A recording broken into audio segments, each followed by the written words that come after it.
Daylight is beneficial and important for sleep.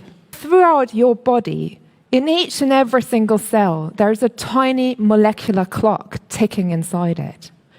And to keep these millions of clocks in sync, we have one central body clock that is located in the brain in an area which we call the hypothalamus. And like the conductor of an orchestra, it communicates the time of day to each of these molecular clocks. And this way, it is able to regulate bodily processes in sync with the time of day. For example, it causes your body temperature to increase in the morning and to decrease in the evening. It choreographs the release of certain hormones at appropriate times. And in the evening, when it's time to go to bed, it will also make you tired and sleepy.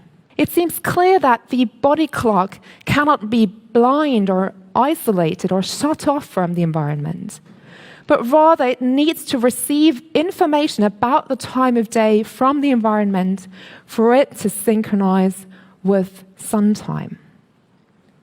And this is achieved by close connections between the internal biological clock in the brain and our eyes.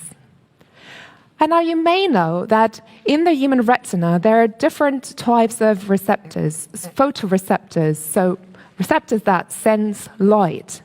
And classically, we distinguish two types, the rods and the cones. Only in the early 2000s, another type of cell has been discovered, and we call them retinal ganglion cells. These cells do not contribute to a visual impression, but they're exclusively designed to sense short wavelength proportions in daylight. Sometimes we also call this blue light.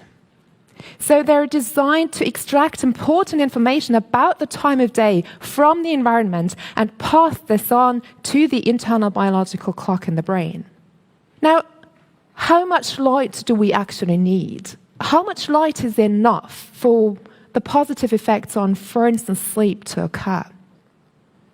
And I have to admit, this is not so easy to answer. But I think what we have to keep in mind is that the biological timing system has evolved under the open sky and not in offices or museums. So it is also optimally tuned to the conditions we find outside. Office light or light in rooms is in no way comparable to what we find outside.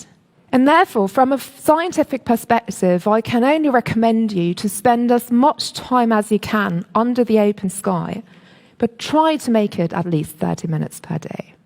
The more daylight that you get, the more tired you will be in the evening, the easier it will be for you to fall asleep, and the better the experienced sleep quality. And in addition, daylight exposure has also been shown to increase proportions of deep sleep, which again has been linked to processes of tissue repair.